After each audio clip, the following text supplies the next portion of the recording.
The Man in Lower 10, Mary Roberts Rinehart. Chapter 11. The name was Sullivan. I had my arm done up temporarily in Baltimore and took the next train home. I was pretty far gone when I stumbled out of a cab, almost into the scandalized arms of Mrs. Clopton. In 15 minutes I was in bed, with that good woman piling on blankets and blistering me in unprotected places with hot water bottles. And in an hour I had a whiff of chloroform, and Dr. Williams had set the broken bone. I dropped asleep then, waking in the late twilight to a realization that I was at home again, without the papers that meant conviction for Andy Bronson, with a charge of murder hanging over my head, and with something more than an impression of the girl my best friend was in love with, a girl, moreover, who was almost as great an enigma as the crime itself. And I'm no hand at guessing riddles, I groaned half aloud. Mrs. Clopton came over promptly and put a cold cloth on my forehead. "Euphemia," she said to someone outside the door, "telephone the doctor that he is still rambling, but that he has switched from green ribbons to riddles." "There's nothing the matter with me, Mrs. Clopton," I rebelled. "I was only thinking out loud. Confound that cloth, it's trickling all over me." I gave it a fling and heard it land with a soggy thud on the floor. "Thinking out loud is delirium," Mrs. Clopton said imperturbably. "A fresh cloth, Euphemia." This time she held it on with a firm pressure that I was too weak to resist. I expostulated feebly that I was drowning, which she also laid to my mental exaltation, and then I finally dropped into a damp sleep. It was probably midnight when I roused again. I had been dreaming of the wreck, and it was inexpressibly comforting to feel the stability of my bed, and to realize the equal stability of Mrs. Clopton, who sat, fully attired by the nightlight, reading Science and Health. "Does that book say anything about opening the windows on a hot night?" I suggested, when I had got my bearings. She put it down immediately and came over to me. If there is one time when Mrs. Clopton is chastened, and it is the only time, it is when she reads Science and Health. "I don't like to open the shutters, Mr. Lawrence," she explained. "Not since the night you went away." But pressed further, she refused to explain. "The doctor said you were not to be excited," she persisted. "Here's your beef tea." "Not a drop until you tell me," I said firmly. "Besides, you know very well there's nothing the matter with me. This arm of mine is only a false belief." I sat up gingerly. "Now, why don't you open that window?" Mrs. Clopton succumbed. "Because there are queer goings-on in that house next door," she said.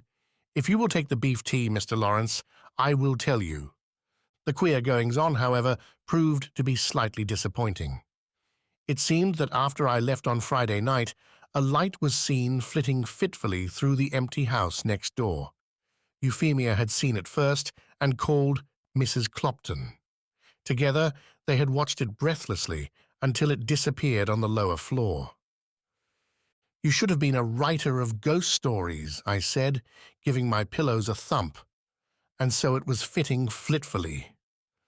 "That's what it was doing," she reiterated. "Flitting fitfully. How you do throw me out, Mr. Lawrence. And what's more, it came again." "Oh, come now, Mrs. Clopton," I objected. "Ghosts are like lightning. They never strike twice in the same night. That is only worth half a cup of beef tea." "You may ask Euphemia," she retorted with dignity. "Not more than an hour after, there was a light there again. We saw it through the chinks of the shutters. Only, this time it began at the lower floor and climbed." "You oughtn't to tell ghost stories at night," came McKnight's voice from the doorway.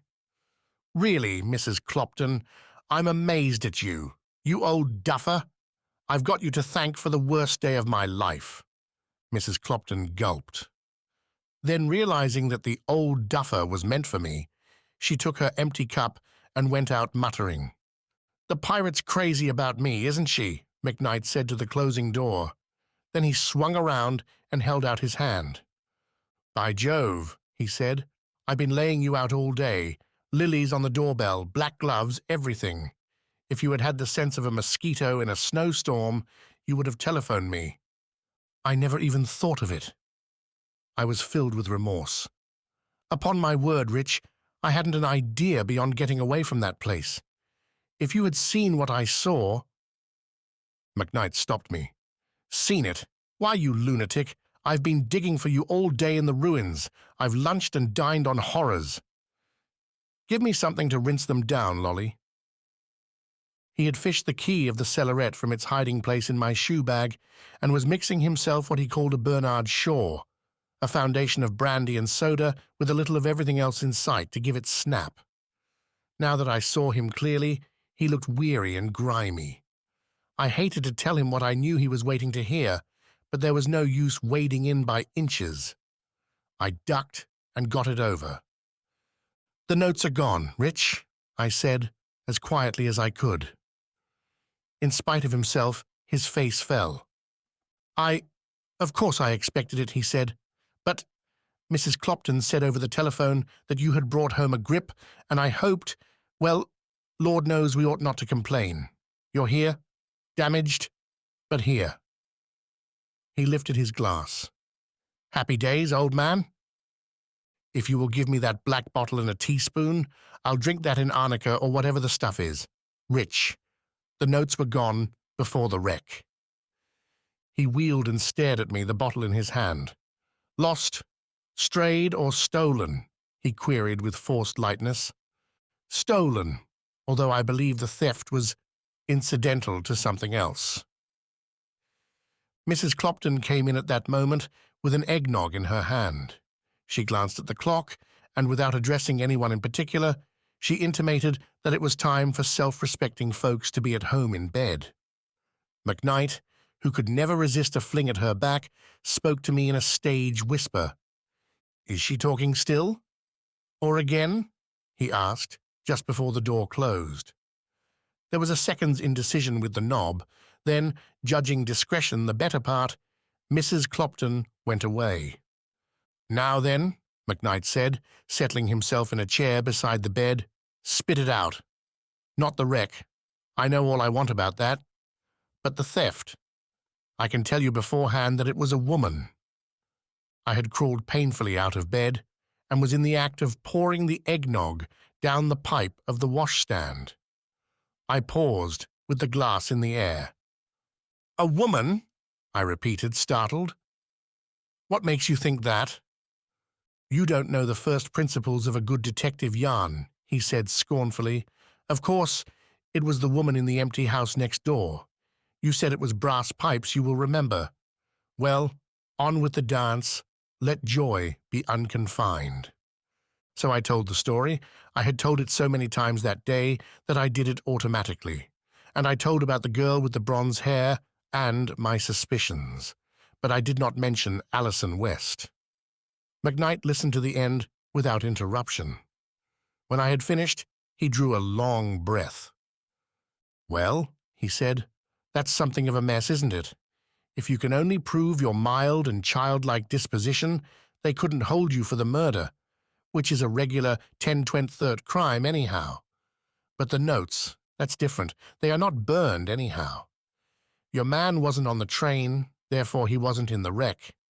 If he didn't know what he was taking, as you seem to think, he probably reads the papers, and unless he is a fathead, he's awake by this time to what he's got. He'll try to sell them to Bronson, probably. Or to us, I put in. We said nothing for a few minutes.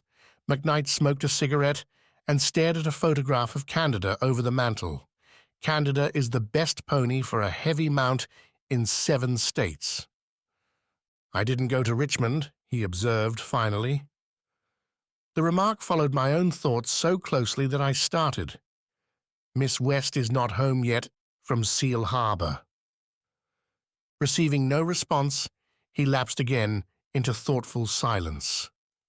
Mrs. Clopton came in just as the clock struck 1 and made preparation for the night by putting a large, gaudy comfortable into an armchair in the dressing room with a smaller, stiff-backed chair for her feet.